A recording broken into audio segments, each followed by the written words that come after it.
Hustle culture and self-improvement are at all-time highs in the 21st century. Each day we hear messages like get up at 5 a.m, eat healthier, work out more, work harder, work longer, work faster. And we feel great. The initial spike of dopamine gets us in this energetic rut. We feel invincible, we feel unstoppable, and then we realize it's all a facade. I get it. You go onto YouTube and you search for self-improvement tips, self-improvement techniques. You stumble upon thousands and thousands of videos talking about self-improvement, talking about productivity, talking about easy ways to improve your life. Improve your life in 5 simple steps. Be productive with 5 simple steps. We initially embark on this journey because we feel inferior. We feel like we're not doing much with our lives. We feel like we need to do better because we're constantly comparing ourselves to the best versions of the human race on social media, and we feel almost neglected. We feel left out. We feel like complete and utter losers. See, there are 3 common misconceptions about self-improvement that many people do not understand. I'm going to be exposing these 3 misconceptions in this video so that you can find out the bare truth about self-improvement. Self-improvement is supposed to be a journey that's supposed to better you. It's supposed to better your character. It's supposed to better your interactions with other people. But some people, in fact, many of us pursuing self-improvement, do it all wrong. I'm going to be exposing 3 characteristics and misconceptions about self-improvement in this video. Make sure you stay tuned, and ladies and gentlemen, you always know, subscribe to the channel for more content like this. Let's get the ball rolling. The first idea that I want to discuss I got from the author of a very incredible book called 7 Habits of Highly Successful People by Stephen R. Covey. If you have not gone and checked out that book, I really do recommend it. It is a fantastic read.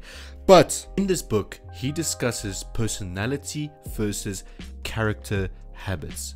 He discusses the difference between people wanting overnight success and people really willing to work for that success, even though it's not going to happen overnight.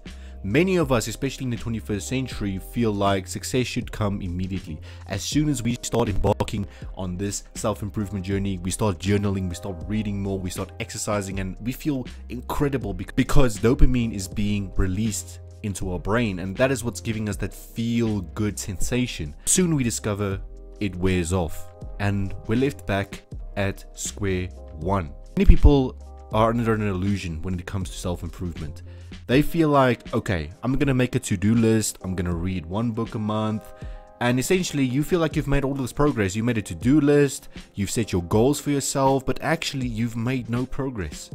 You've taken no action to achieve those goals. You've taken no practical steps to actually implement your plan, even though you've drawn it up.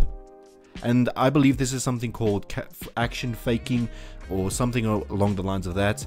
But essentially what it means is that you're taking action. You're doing all of these things. You're journaling.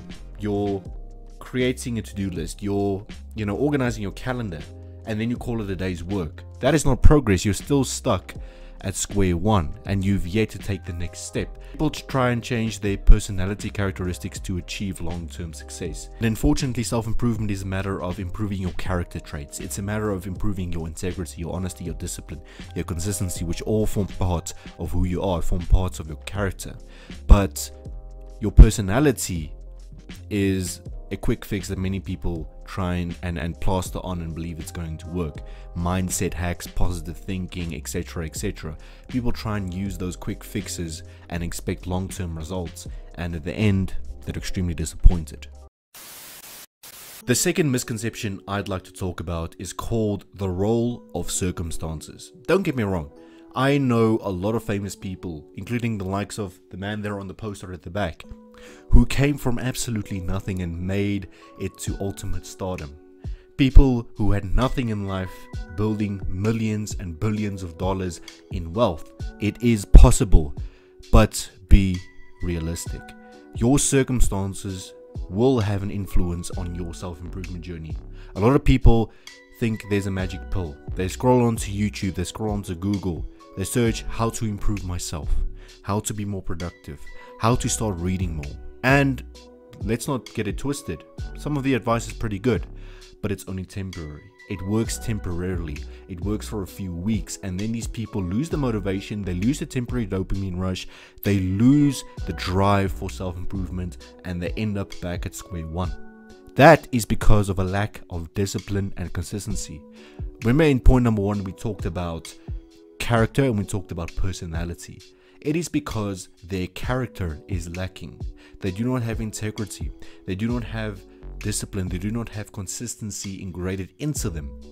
Their character is failing them, and they're trying to patch it up with personality traits, with personality hacks. And that is not going to work. As I said, it's like putting a plaster on a freaking 6-inch, 7-inch cut. Yeah, sure, the small plaster is going to stop a little bit of bleeding, but it's not going to stop all the bleeding.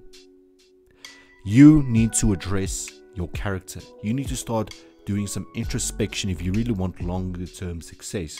Yes, your circumstances are going to play a role in this. If you come from a disadvantaged background, you have no access to resources, it is obviously going to be harder than someone who has access to all of the resources, an internet connection, abundant money.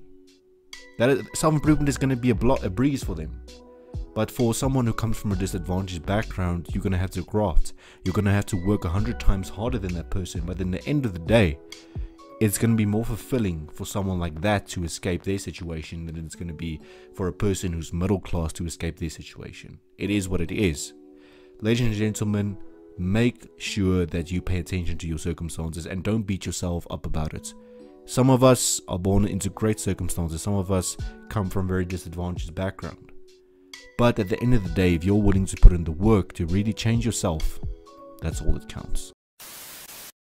Isn't it funny how we always hear doing more is better? More is always better. Bigger is always better. More money is better. Putting more time into it is better. And let's not get it twisted. Yes, more effort is going to equal more results. But you need to pay attention to your tolerance. You need to pay attention to your capacity to handle all the workload. There's no point in you putting in tons of time and effort into something that people are not interested in. There's no use in me putting time and effort into a video that no one is going to benefit from, that no one is going to find value in. I'm wasting your time, I'm wasting my own time. It's just a big waste of time. It's a big waste of effort and energy, and it ends up draining you. It ends up draining your soul out of your body because you're confused. You've been putting in all of this work for nothing. And it's one of the most disappointing feelings that you can experience. We've all been there. We've all believed in something. We've all believed in this dream.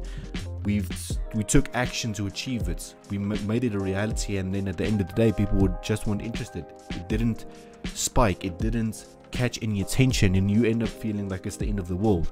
I'm here to tell you that it's not the end of the world, because you learned a valuable lesson, and that lesson is to put your time and effort into things that actually would make a difference in people's lives. Is what you're doing right now going to make someone else's life better in some way? I'm not talking about I'm not talking about economically better or better in money terms, but is it going to change someone's way of thinking? Is it going to motivate them? Is it going to make them feel happier? Is it going to make them feel better about themselves? That's the goal on this channel. Is to create relatable content that everybody can kind of speak to, that everybody can attest to, because we all go through the same struggles in our journey to self-improvement. Self-improvement can be a wonderful journey, but it all depends on how you approach it. It depends on your attitude. It depends on the time and effort you're willing to put in, and it depends on your capability to handle failure and rejection, because failure is certain in self-improvement. You're not going to get it right the first time. You're not going to get it right the second time. Hell, you're not even going to get it right the third time. But the fourth time, the fifth time, the sixth time, you cannot lose if you never quit. That is my philosophy, and that is something that I would like you to take away from this video. If you found value in this video, I'd like to congratulate you for making it this far, by the way. Incredible viewership and this incredible commitment that you've shown to watch this video all the way to the end. I really appreciate it, and I really hope that you are enjoying your self-improvement journey, and I really hope that it is changing your life for the better. All the best. Thank you for watching. Make sure you subscribe. I'll see you next time.